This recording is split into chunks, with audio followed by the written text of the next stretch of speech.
Okay, this is my Dice Roll Prompts Drawing Practice Workbook. This is workbook number 1.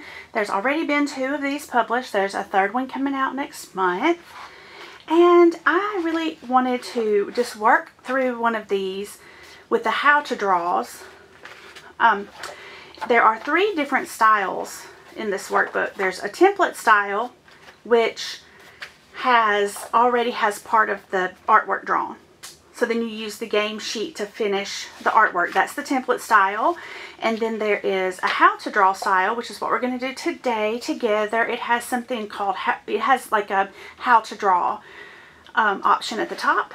And then there's the freestyle, which, let's see, has all of the things that you need to add to it, but it's empty, so you have to freestyle it, do it from start to finish. So we're going to do the how to draw today. This is a Cocker Spaniel. It's a cute puppy. And so what makes this artful is it's open-ended. I have like a prompt here, and it's gonna structure this activity for me, but it's not gonna make all of the choices for me. So my brain is still gonna have to really do some engagement here. So I have to decide like where to position things first of all. So if I'm going to start by drawing the nose, I have to decide like where on the paper should that nose go and about how big it should be. So I'm going to use a black marker to do this, but I recommend anyone else do it with the pencil. I just like to draw on camera with the black marker because it's easier to see. So I'm going to look at that nose, and I'm going to get the shape. Then I'm going to do step 2. I'm going to start with the circles, and I'm going to come down. Okay. Step 3 is to add this part of the mouth and 2 eyes.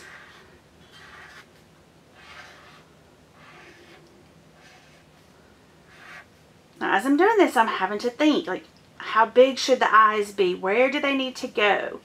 I'm having to take this, essentially, and it's very small. I'm having to scale it up and make choices about where to put it. So the 4th step is going to be to finish with these eyeballs. And then I have to really notice the details, too. Like, what is it specifically that I have to do to make these eyeballs look like the Cocker Spaniel?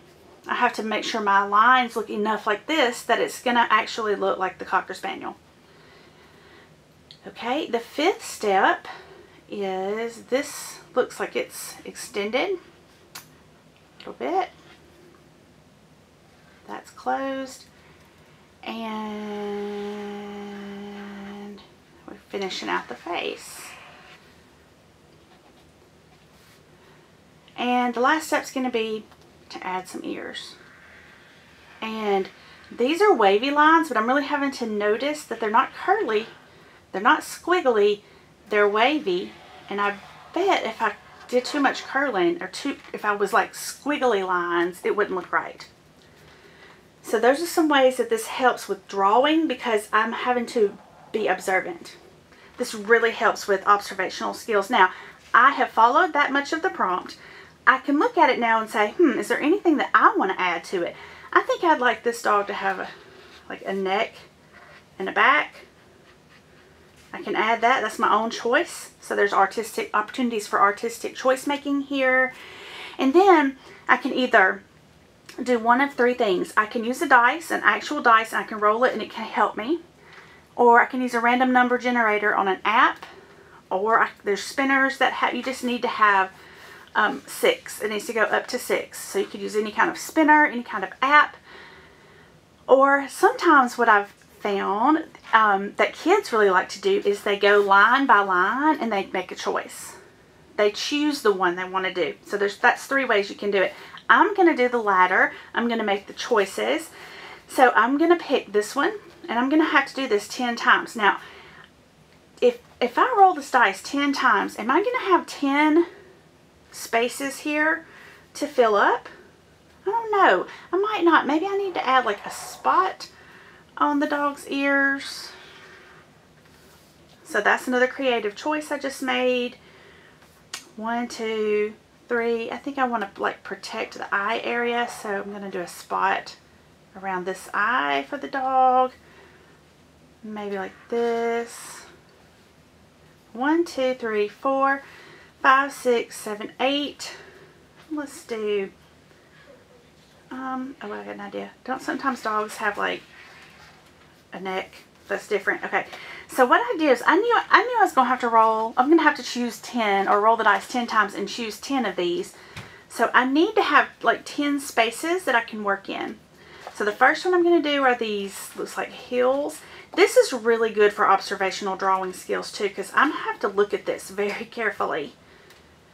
I cannot assume what this is. I have to actually look at it, because if I start making assumptions, I'm going to assume it's just a bunch of humps on the paper, drawn on the paper, but it's not. It's actually very specific. There's some that touch, some that don't, some are thin, some are thick, some are longer. And I would just finish that out. I'm not going to make you sit here and watch me do this whole thing, because that would take forever. But I would fill this whole space up with that. Alright, on to the next one. I'm going to choose, I like this one because it's so expressive. I think I want to do it down here. And again, if I'm not paying attention, I might end up with something that just looks like scribble scrabble, because I could, in my mind, when I glance at this, I see scribble scrabble. But it's not scribble scrabble. It's very specific. All of the tops of it point up and the bottoms are open-ended, but they're not all the same. So I'm trying to pick up on the qualities of these lines and these patterns that make them specific and artful, and I'm observing, and then I'm trying to draw it. I just realized I got out of I was supposed to go here and I should have done it here, but that's okay. I can also fix that, and this is an opportunity for creative problem solving too. What I'm going to do to fix that is I'm going to create another space right here, and this makes an extra space, so I'll probably end up making like another choice about a pattern. On to the next one. Here's something interesting. At first glance, this and this look the same, but they're not. These lines are much closer together, so they're touching. So I'm having to really be observant, and that is very important. On to the next one. Oh, no, there's nothing I love better than circles. I just love circles, so I'm almost always going to choose circles. Okay, and I'm just going to finish it up. You can watch. Happy watching.